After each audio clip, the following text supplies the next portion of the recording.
हरे कृष्णा दोस्तों, मैं दीपांशु स्वागत करता हूं आपका सीजीपीएससी व्यापम में एक बहुत ही महत्वपूर्ण न्यूज के साथ। कल आप सभी ने देखा विधानसभा के अनुपूरक बजट में लगभग 2000 करोड़ कर्मचारियों को दे दिया गया। इससे कहीं ना कहीं कर्मचारियों को बहुत ही उनके संतोष प्राप्त हुआ और इसके साथ ही साथ जो बेरोजगार युवा है वो भी आस लगाए बैठे थे कि कुछ हमारे लिए होगा। परंतु आप लोगों को ये बताना चाहूंगा उन सभी के लिए हुआ भी।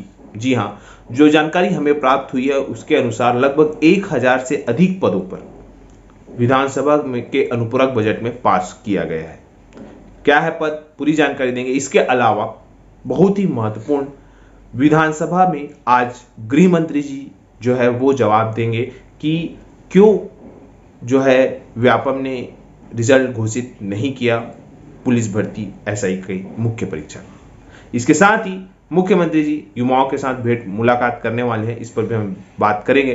तो बिना किसी देरी के वीडियो को स्टार्ट करते हैं। जिन्होंने इस चैनल को सब्सक्राइब नहीं किया जल्दी से जाएं सब्सक्राइब करें। तो सबसे पहले बात करते हैं छत्तीसगढ़ की विधानसभा में आज प्रश्न पूछा गया है एसआई भर्ती को लेकर। जी हाँ, एसआई भर्ती पर जो पूरी प्रक्रिया है उसके संबंध में प्रश्न पूछा गया है। तो चलिए हम इस पर बात करते हैं।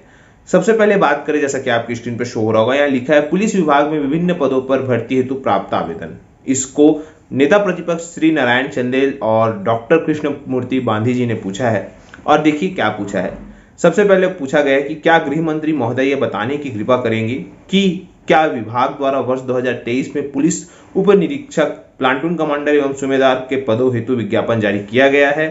यदि हाँ तो कब और एवं कितने पदों हेतु? इसके साथ ही कितने अभ्यर्थियों ने आवेदन किया? पदवार पृथक पृथक जानकारी प्रदान करें। क्या उपरोक्त पद हेतु व्यापम के द्वारा परीक्षा आयोजित की गई? यदि हाँ तो प्रारंभिक परीक्षा कब ली गई एवं परिणाम कब जारी किए गए?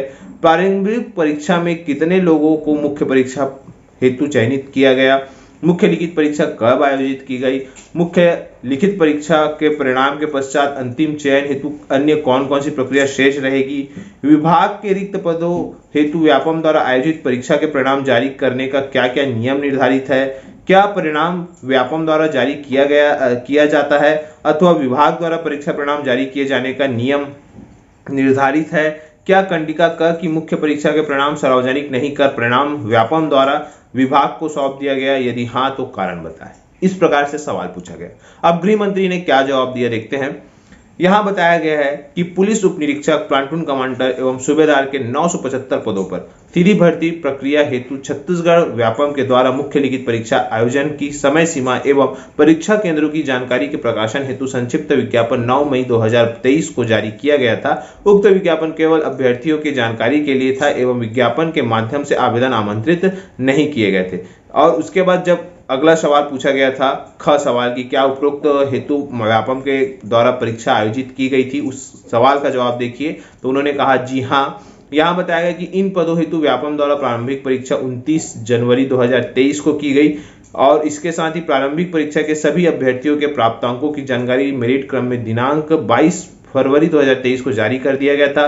अग्रिम चरण हेतु चयनित उम्मीदवारों की सूची 16 मई 2023 को जारी किया गया था। प्रारंभिक परीक्षा में 20,618 अभ्यर्थियों को मुख्य लिखित परीक्षा हेतु चयनित किया गया था एवं मुख्य लिखित परीक्षा 26, 27, 29 मई को वो आयोजित की गई थी। मुख्य लिखित परीक्षा के पश्चात शारीरिक दक्षता परीक्षा एवं साक्षात्कार की परीक्षा प्रक्रिया शेष रहेगी। भर्ती प्रक्रिया के परिणाम जारी करने के संबंध में छत्तीसगढ़ पुलिस कार्यपालिका राजपत्रित सेवा भर्ती नियम 2021 के नियम 6.10.4 में निरीक्षक, उप निरीक्षक, प्लाटून कमांडर की एक उप निरीक्षक अंगुल कुल 3 पृथक पृथक गुणागुण सूची तैयार की जाएगी, जिसमें से विज्ञापन रिक्त पदों को 5 गुना संख्या में अभ्यर्थियों को द्वितीय चरण की परीक्षा में बुलाया जाएगा।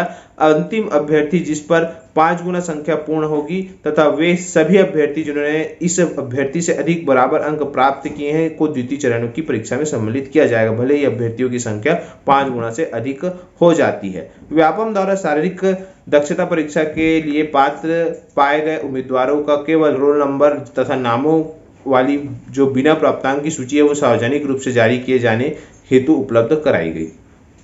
इस प्रकार से यहाँ पे जवाब दिया गया है गृह मंत्री जी के द्वारा। आज आप लोग विधानसभा का सत्र देखिएगा, उसमें क्या जवाब मिलता है जरूर इसमें देखते हैं।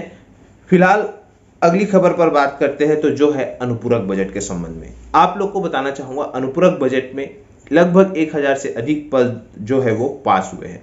आपको ये भी बताना चाहूंगा, अलग अलग विभाग को जो है वो सीधी सी बात है बजट जो है वो अलॉट हुए हैं। अलग अलग डिपार्टमेंट में फिर से जो है बजट अलॉट हुए, चाहे वो आदिम जाति अनुसूचित जनजाति विभाग हो, ग्रामीण एवं पंचायत विभाग हो या श्रम विभाग हो, इसके अलावा खाद्य नागरिक आपूर्ति विभाग हो, उच्च शिक्षा विभाग हो, शिक्षा विभाग हो, ऐसे अनेक जो है वो बोलना चाहिए वो उनके लिए जो है बजट जो है वो दिए गए हैं इस अनुपूरक बजट में। तो देखिए, अगर हम बात करें सबसे पहले तो यहाँ पे आपके स्क्रीन पे शो हो रहा होगा, ये जो है 10 नए शासकीय महाविद्यालय जो खुले हुए हैं उनके लिए लगभग 340 पद जो है यहाँ पे स्वीकृत हुए हैं और यहाँ पे जो इनका व्यय है लगभग बताया गया कि 500 लाख का जो है व्यय जो है वो संभावित किया गया है।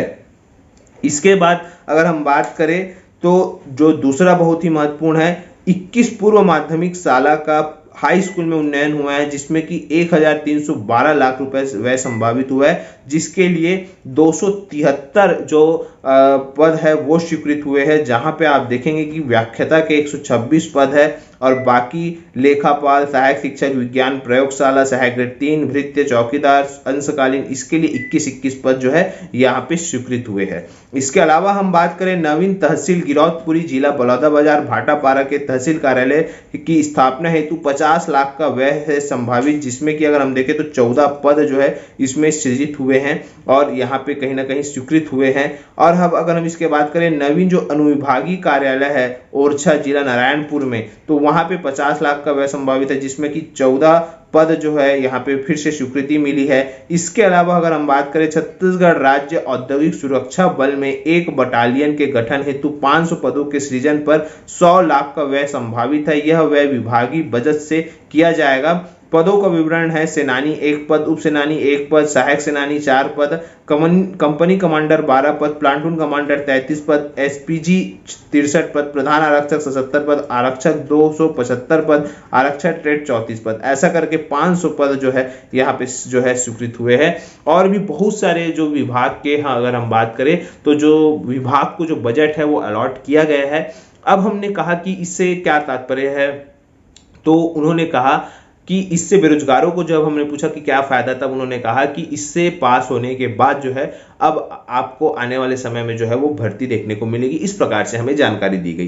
तो आप लोग को बताने का मकसद ये है कि देखिएगा अब आने वाले समय में क्या होता है। ये तो फिलहाल बजट पास हो चुका है, अब आने वाले समय में अगर वैकेंसी आती है, इसका तात्पर्य सीधा सीधा ये है कि उनको बजट में पास कर दिया गया है और अब वो जो है उनके लिए बजट भी आ गया और अब आप लोगों के समक्ष जो है वैकेंसी आएगी। इसका तात्पर्य यही होगा। आप लोग को दूसरी तरफ से अगर हम समझाना चाहें तो देखिए, सरकार ने 5 लाख, ओनली 5 लाख, मात्र 5 लाख कर्मचारियों को इतना बड़ा जो है वो कहीं ना कहीं 2000 करोड़ रुपए जो है उनके लिए अलॉट कर दिए। तो आप सोचिए, जब आप लोग जो युवा है 45 लाख युवा है आप लोग, तो क्या आप लोगों के लिए जो है वैकेंसियां नहीं आएगी? ये आप लोग नीचे कमेंट करके जरूर बताइएगा कि अभी आप लोगों को क्या लग रहा है। आप लोग 45 लाख युवा है तो आप लोगों के लिए कहीं ना कुछ होगा कि नहीं, आप नीचे कमेंट करके बताइए। इसके साथ ही मुख्यमंत्री जी जो है अब 22 जुलाई को उन्होंने रायपुर संभाग में युवाओं से भेंट मुलाकात रखा है स्टेडियम में। तो आप लोग जो रायपुर संभाग के हैं वो लोग बिल्कुल जो है इस कार्यक्रम में सम्मिलित होइए। तो यही सब जानकारी देना था। आशा करता हूँ आपको वीडियो अच्छा लगा होगा। अगर वीडियो अच्छा लगा तो इसे ज़्यादा से ज़्यादा लोग तक शेयर, लाइक एंड सब्सक्राइब जरूर करें। वीडियो देखने के लिए आप सभी को बहुत बहुत धन्यवाद। आप सभी स्वस्थ रहे, मस्त रहे और पॉजिटिव रहे।